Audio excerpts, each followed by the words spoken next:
With the advent of BT10, we've seen the introduction of the undisputed king of the meta. That, of course, is Gandeeva. By now you've undoubtedly had to play against it and seen just how strong the deck really is. In today's video we're going to be going over the deck, why it's powerful, and what you can do to beat it. So, just like with all my deck profiles, let's start off with the ride deck. Gandeeva decks usually go for one of two options for the ride deck. We have the actual Gandeeva ride line and the BOV ride line. So the Gandeeva ride line provides a free ride to grade 2 and makes the Gandeeva skill free on the first grade 3 turn. Meanwhile, the BOV ride line lets you deck thin while effectively getting a free ride to grade 2 and 3, as you'll be searching the shield or any other arms in all honesty, pitching it to ride, getting it back, and then just pitching it again. While it's not really that important to know which ride line you're up against, there are just a few minute differences. For example, you could theoretically damage deny a BOV ride line, but not the Gandeeva one. Anyway, with that out of the way, let's get into the real meat of the deck. So, starting with Gandeeva himself, he has a skill to CB1, select any number of your opponent's rears with different grades, reveal the top cards of your deck, and retire any rears with the same grades. If you only retire one or less, you get to draw a card and bind a card face down from your drop zone as compensation. So, anytime you retire a rear guard, you also get to bind a card face down. This binding of your own face down cards is the whole gimmick of Gandeeva. It will give your entire row an extra 2k for each face down bound card, and then once you reach 5, Gandeeva itself gets an extra critical. So this is really the main power of Gandeeva. The deck is able to scale higher and higher each turn, not unlike the Stride Crests. While you're doing this, you're also reducing the opponent's resources and swinging with crit pressure. Next up, let's take a look at Gandeeva's supporting cast. Let's talk about these two first. Both effectively do the same thing. Each lets you retire an opponent's rearguard for either CB1 or Soul Blast 1 plus bind a rearguard. If they don't get to retire a card, they get to bind and draw as compensation. So, combined with Gandeeva, this means that they'll always be binding a card whether they use their skills or not. In addition to furthering the Gandeeva strategy, they also contribute to building up a massive hand and are the main way the deck makes advantage. Next up, we have these two, Alfcar and Bosun. The grade 1 provides counter charge while also giving you more cards in bind, while the grade 2 supplies multi-attack. Do note that it is locked behind your opponent having a grade 3 Vanguard, so the early game isn't actually as terrible as it could be. While most of the time the card you call off this skill might be subpar, it's still getting a massive power buff. Other notable cards are the DE Cycle card. It's a bit conditional, but does provide an entire column wipe for 1 CB. Meteor Flare also sees some play, but it's usually just a 20k beater most of the time. All this support culminates in a deck that gets to 5 bound cards on turn 3, which results in a 10k boost to the entire front row, and only gets stronger from there as more cards get bound. So what can you do to play around this? While there are a few things you can do, I do want to stress that not every single deck's going to be able to play around Gandeeva. There are just some decks that can't play cards that would be good against Gandeeva, or are just easy prey due to the nature of their decks. But with that out of the way, let's get into some common strategies that can poke at the cracks in Gandeeva. Number 1. Rush. So if you've ever asked, how do I beat Gandeeva, you've probably heard that the best way is to rush in the early game. To an extent, this is true. Gandeeva is a deck that can't really do much before hitting grade 3. All the support is locked behind the Gandeeva name. Most players will be swinging and passing before they hit grade 3, and this gives you an opportunity to aggro them hard. Gandeeva can't even really call units to counter the aggro, as their cards are pretty important, and most of them have on-place skills, so calling them is a waste of their skills and leaves them vulnerable to being attacked into.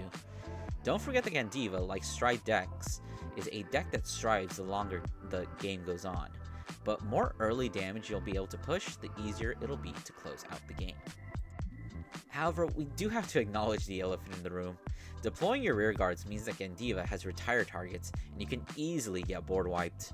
If you're going to rush Gandeeva, make sure you're only committing what you can afford to lose. If you call a piece important for your push turns and it gets retired, it'll make your own grade 3 turns weaker, making it easier for Gandeeva to live and get later into the game. Furthermore, if your deck doesn't make mad advantage or recur resources, you're weakening your own defensive and making it hard for yourself to live. Number 2. Selective Boards. Okay, so this next one is going to be kind of difficult to explain, and it's going to involve going into examples and theoretical plays, so I'll do my best to make it easy to explain. We're going to start off by looking at possible scenarios we'll encounter under Gandeeva's skill. So for each situation, we're going to assume that Gandeeva hits whatever it needs, and that Gandeeva's skill is the first one used. So I want to look at 3 factors affecting Gandeeva's skill. How many cards get bound, how many cards get drawn, and how many uses of retire skills are needed before they become draws. I've abbreviated this as UBD, uses before draw. So to calculate the amount of advantage Gandeeva makes, I added the number of cards that get bound to the number of cards they draw, and then subtracted the UBD, as this represents an additional amount of cards they need to commit before they start drawing cards. And I know you're all thinking about a certain card that throws these equations out of whack, but we'll deal with that later. For now, let's just take a look at the data. So what can we learn from this? Well, calling out rears to get retired is actually more beneficial than having a small board. Leaving 1 rear results in an advantage of 3, while having 2 rears leads to an advantage of 2 in either case. As you increase the number of rears while decreasing the number of different grades, things get worse for the Gandeeva player. So is that it? Is that the answer? Just play a full board of rears that all have the same grade? Unfortunately, no. While there are some decks that can get away with this, the vast majority can't. So we have to look for more realistic possibilities. In my personal opinion, you want to have an X number of rears to X minus 1 different grades ratio. So for example, if you have 3 rears, you want to have 2 different grades, and if you have 4 different rears, you want to have 3 different grades. Of course, the more rears you have to the fewer grades is always better, such as X to X minus 2 or X minus to X minus 3. Okay, so this is actually good stuff. A decent way to play around the main gimmick of the deck. Well, that would be good and dandy if it weren't for a little card called Best Harvest. There's really nothing you can do against this card. It's a if they have it, you have it kind of deal. But for fun, let's see how bad it gets. Okay, so this is really bad. There are no situations where Gandeeva breaks even, and the lowest you can hope for is a +1 or a +2 advantage, which comes from an unlikely scenario. The most likely board you should go for is the 3-2, which of course also follows my X to X minus 1 ratio, by the way, and really is what you should shoot for in most situations.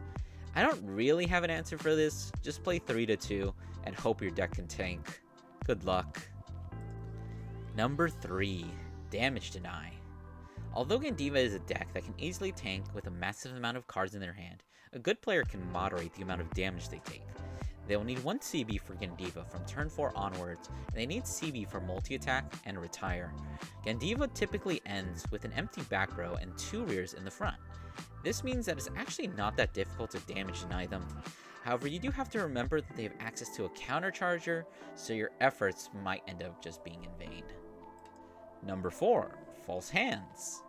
Even though Gandeeva is capable of building massive hands, do note that there is a possibility to break through it.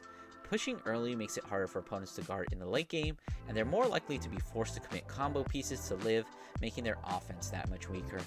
However, most of the time it won't be possible to break through Gandeeva's hand in a single turn. Assuming they don't have Best Harvest, the deck can easily fall low on resources after a few turns. However, if you want to take advantage of this fact, you do have to be able to live for that long. The final saving grace is that there are quite a few dead cards in the deck.